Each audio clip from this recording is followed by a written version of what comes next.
recently. I've worked with Ideas, yes, and INASPI.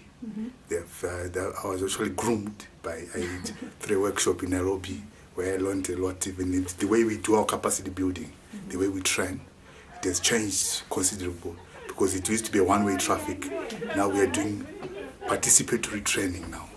Yeah, through the pedagogy skills which were delivered to us. Besides getting the training, we are also able to train other people now, due to that training, the capacity building which was done to us through that workshop. Yeah. So is that an ongoing alliance? Yeah, it's an ongoing alliance, because now we can now train because of the we were trained. We now train the trainer. Not exactly, because I'm not sure about that one, but what we do is that our setup, we can, if we produce something and then we are not, we would like it further refined, then we do co-contract other people who can help us to review the work in order to see that it fits our target group. So we work with the different people, but then also like in doing our websites and our database, we do contract with professionals to help us come up with the suitable package. Working together with the IDS or the Elders Project has been the first time we've worked together as Soulbeat Africa with another knowledge management project. So it's been interesting to find out a little bit about how you do your work.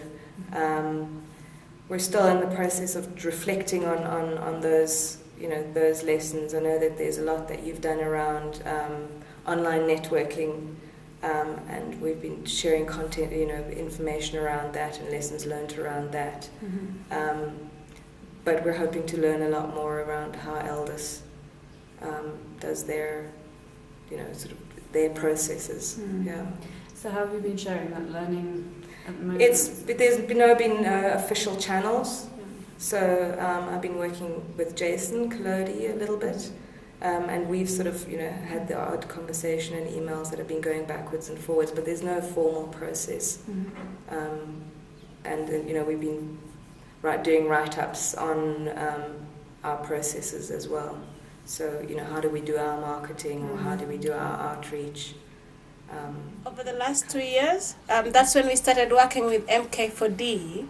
So definitely, because we were not working with MK4D initially as Future Agriculture. So we partnered with MK4D, and that was just to help us in mobilizing that knowledge, in mobilizing our audiences, and making our communications more focused towards our audiences and who we are targeting. So definitely, we've also had alliances with partner institutions that are hosting future agriculture scientists, one way or another, in Ghana, in Kenya, in West Africa, Southern Africa.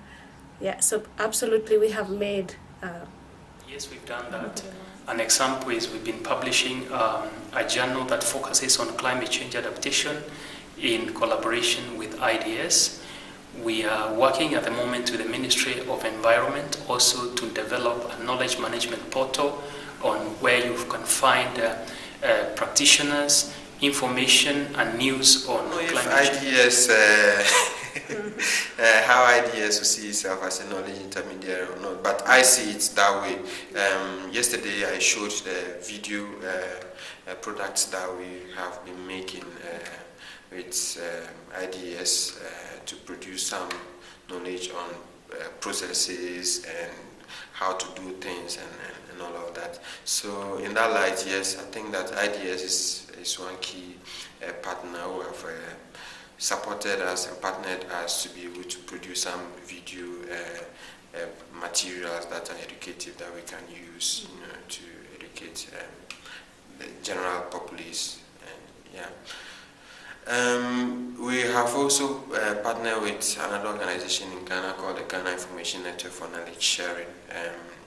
They are also an ICT4D organization, and we partner to create a platform, we partner to research, we partner to produce content that we pass on to people that we have the view that we need those content. We've worked with KIT, we've worked with ITOCA, and also Cornell University Man Library in this.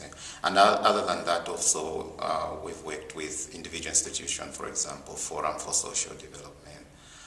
We've worked with Forum for Social Studies in Ethiopia, Addis Ababa University, and also consortium like Zambia Library Consortium, Maliko in Malawi, and then there's the Zimbabwe one, Zimbabwe Library Association or Consortium again.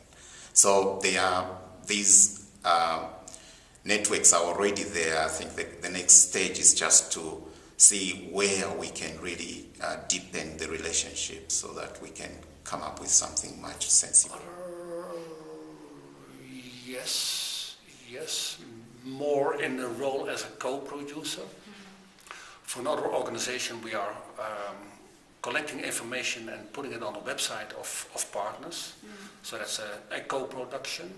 Could you say who you're partnering with on those? In this case, it was CTA. Yeah, and we are trying to do that with other partners. Well, it's difficult. Sometimes you're a partner as supplying information. Sometimes you're a co-producer. Sometimes it's truly a joint operation. What we're working hard on now is delivering our information to country offices of other organizations. For a number of Dutch development organizations who have country offices all through the world, we supply the information to them, which is targeted and selected for their specific type of work. So that's also delivering information, so that's kind of co-creation.